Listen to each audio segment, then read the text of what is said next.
So how are you guys? Good morning, good afternoon, good evening. I thought I'd just mix it up and start a slightly different way. Is everyone well?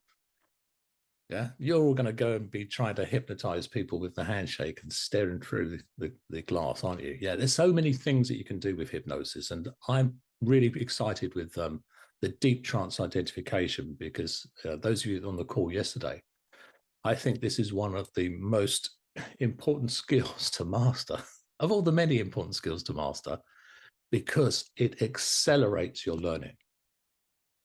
Just think of how you can use it. There are people out there who are incredible at what they do. And by the way, they can be incredible at doing things that are really dysfunctional, if you think about it. Yeah. Anyone who's acquired a dysfunctional habit or behavior, they've mastered it, haven't they? They don't have to think about it. They just do it. It's unconscious. And sometimes it's useful to be able to deep trance identify with those people just briefly, so you get an insight into, oh, that's how you do it. Oh, okay, that's how you feel compelled to keep making the same mistakes again. You've not learned from it. So it tells you where the work is. Is there anyone out there who you respect and admire, and they have a behavior that you would like to model? And the question was who and why. Okay. So I know who, but why? What is it about them you'd like to learn from? What is the quality? What is the behavior? What is the attitude? What are the beliefs? Maybe it's their demeanor. I want you to start to think of all the different qualities of a human being and go, it could just be a skill set. How do they do what they do?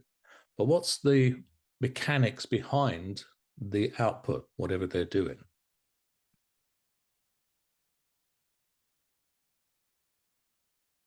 Nelson Mandela, seeing beyond the walls of limitations. Yeah, I bet when he was in walls, he wasn't trapped in those walls, was he?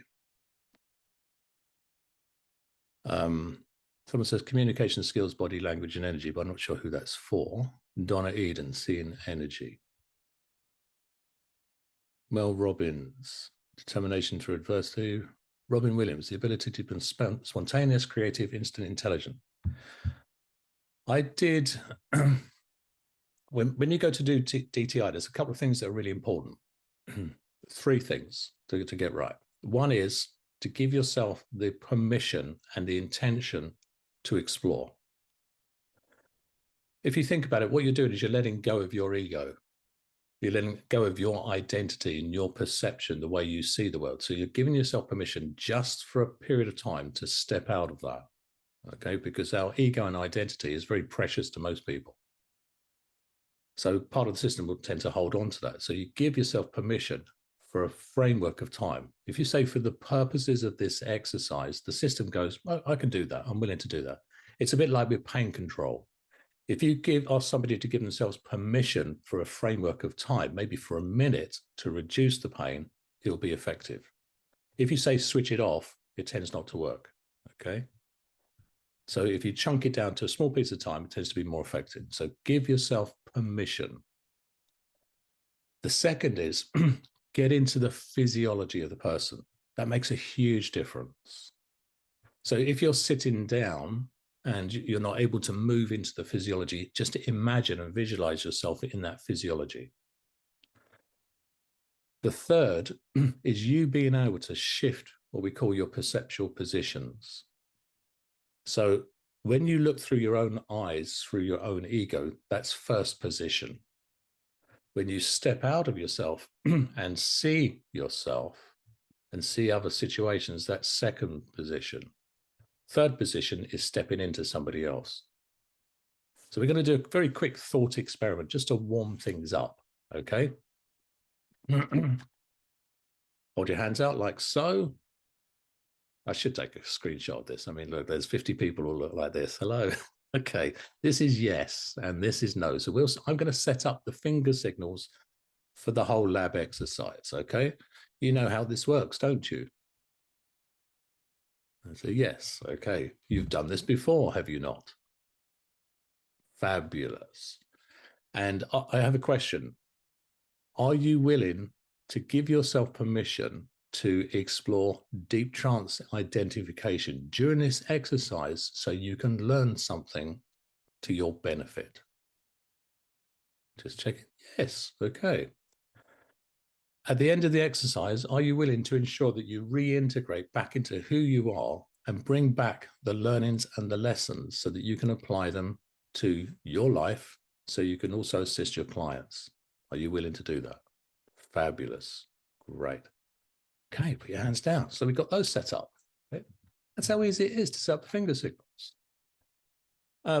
What I want you to do is take a deep breath in. When you breathe out, just close your eyes. Relax your jaw, get yourself very relaxed. And if you've done the 7-Eleven, which I know most of you have, if someone says, what's the 7-Eleven? Please don't. Take a deep, deep breath in. When you breathe out, just relax the jaw. Get yourself calm and centered and grounded. That's right. Now, what I want you to do is I want you to give yourself permission to float out of your position and step behind you so you can see the back of your head. And when you've done that, just give me a nod of your head. Fabulous. Now, some of you might find some resistance with that. So what I want you to do is I want you to imagine there's a golden cord around your waist. So when you float out, the other end of the golden cord is attached around you. So you could always pull yourself back in. Some people go, but if I disassociate, what if I can't reassociate? I've never had that experience with anybody.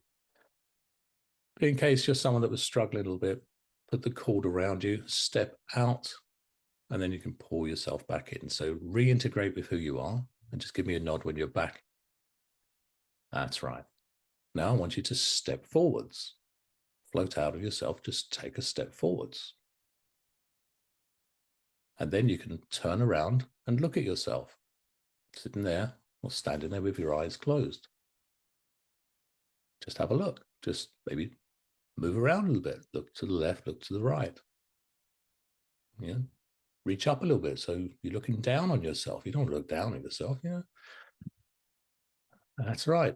And then move to the left. Go to the left-hand side of yourself. Or if you're going to the left, you're going to the right-hand side of yourself, aren't you? Yeah.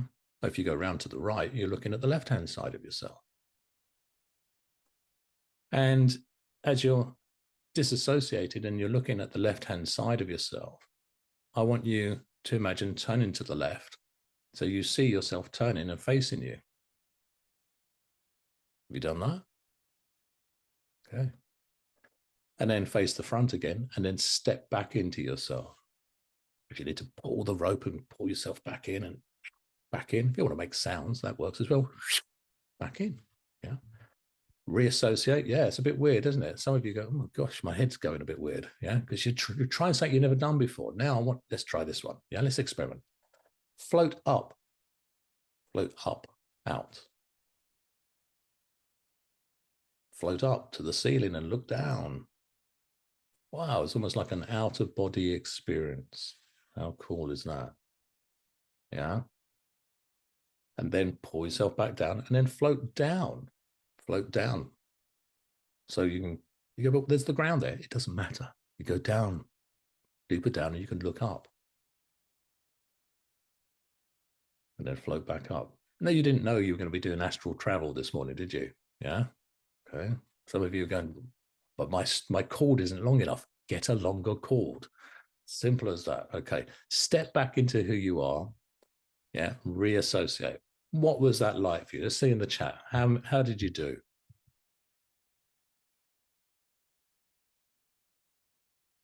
Yeah, it is cool, isn't it? Yeah. This is what I do late at night. I float out my body and go all sorts of places. Yeah.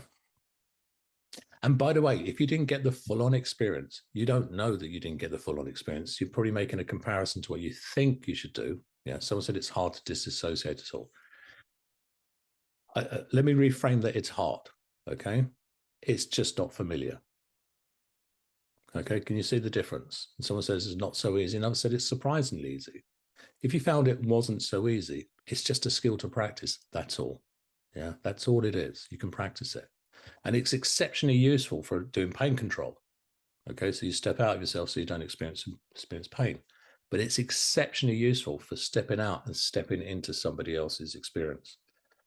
When I work with clients, certainly remedial clients, I don't work with remedial clients that much now. And when I say remedial, it's like fixing problems. I tend to work generatively. Let's build a business. Let's scale. Let's put something. Let's take you where you are now and create something. I like that approach. But clients used to come in, and I would immediately float into who they are, with the intention of getting a very quick download of what their problem is and how the problem came about and what are the benefits of the problem. Okay, I'm particularly interested in what the benefits. And then I'd float back and suddenly I'd have insights. There was one young lad came to see me and it was the second session to do with weight loss. And I did this, floated back. And I said, so how did you get on? Did you practice the weight loss thing? He said, yeah. I said, well, it's not going to work for you if you sit in the car and stuff your face with a pork pie. Now, I don't know where that came from. And he looked at me and go, how did you know that? I was sitting in the car park, which is down the road, eating a pork pie. And I went, I don't know. It just came out. So this is incredible. You get some instant downloads, not just based upon what we know, but sometimes based upon what people have experienced. So we won't go into the quantum physics of that. We haven't got time. I mean, with quantum, we've got all the time in the world, haven't we? Yeah. Because there's no separation. But anyway, that's another story. So you've given yourself permission. You've got the flexibility. You've already set the intention of what is it you're looking for. Go in with an open mind. So although you're looking for characteristics, quite often there are things that you experience that you would never have imagined.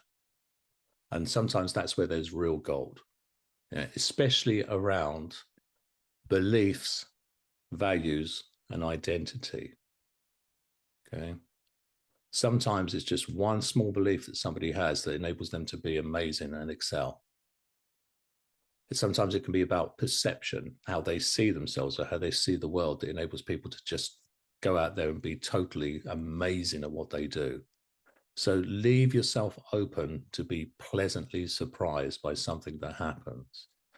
Now, there is one other piece which I think is really, really, really important. It's so important you have to have 3 reallys in front of it. Okay, otherwise it doesn't count. Yeah, really, really, really important. And that is, if you just gained an insight, some wisdom, some knowledge, and accelerated learning, what are you going to do with it? Yeah, is it just going to stay in a notebook somewhere or in a file somewhere? Yeah, apply it. How do you apply it? Well, you get back in the control room of the mind at some point and you run a new behavior generator and you see yourself integrating the new behavior and trying it out. Okay. That's how you apply it. And of course you apply it.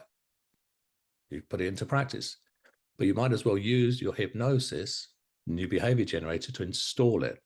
But I always put a caveat to that because I haven't tried it. I don't know if it's going to work for me. It might not work for me. Do you remember Paul talking yesterday about taking like a hybrid of different things and it kind of just doesn't work sometimes? Yeah, like a golfer being taught one thing and someone teaches them something else and the combination just doesn't work. Something might not work for you because there might be a piece that's been missing. Yeah, absolutely. It's a horse designed by a committee and we end up with a camel. Yeah.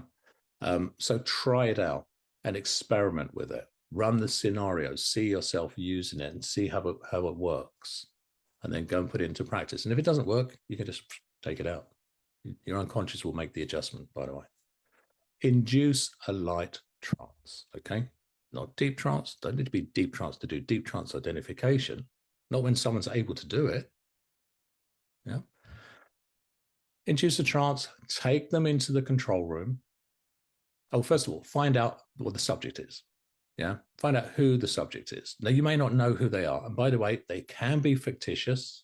Yeah. They can be historical. They can be people that the operator doesn't know about. Okay. Which is why it's useful to be context free, artfully vague, because you could impose your view of what it's like to be Paul McKenna, and it'd be completely different to what the person you're working with thinks Paul McKenna's like. So keep artfully vague, even if you know the person. Take them into the control room, You can do the DTI through the screen or a stage. I've done this with, particularly with musicians and sports people. In the control room, they open the door and there's the arena where they perform. They go onto the stage. They go into the mats if they're doing combat, or they go onto the field to practice. So that's why it's useful to know the person and the context. You get them to go through all the inventory of everything they've read, they've heard, they know about this person. Explore it. Everything you've read is inside, it's in your unconscious. Everything you've seen about this person, everything you've ever believed about this person. I want your unconscious to go on a tour and gather it together and have it available for you, and to see a representation of that person. And then I want you to step into that person. See what you'll see, hear what you'll hear, feel what it feels like, for the purposes of this exercise, to be that person. So you can learn something, you can get an insight and understand it. It'll be of value to you when you come back. Explore being that person. Give them a minute just to marinate in it, just to soak it all up, to explore being that person, then step out. Now, if there's time, you can say, and I want you to see yourself on the screen with those qualities. Step into you on the screen. Experiment, try it out, explore. Just give them a moment, because we operate in trance time. And in trance time, the brain can do hours of exploration in minutes. Take a minute just to explore, to learn what it would be like to have those qualities, those attributes, those skills, those talents, that identity, the beliefs, the values, the behaviors, and then float back into yourself. And just imagine when this would be useful. So remember to future pace. So that was like a future pace experiment, but remember to future pace. See yourself experimenting with this. And then fully integrate back into yourself. Give me a nod when you've done that. Just get a confirmation. That's always good. Give me a nod when you've done that. Yeah. And then come back out the control room. Bring the key with you. And lock the door. Yeah. Because it's your control room. Yeah. You don't have to do that bit. That's just me elaborating a little bit. And then you got a couple of minutes just to debrief. How did it go? What did you notice? What did you learn? Keep that quite short, okay? Because they're still cooking. They're still marinating and processing.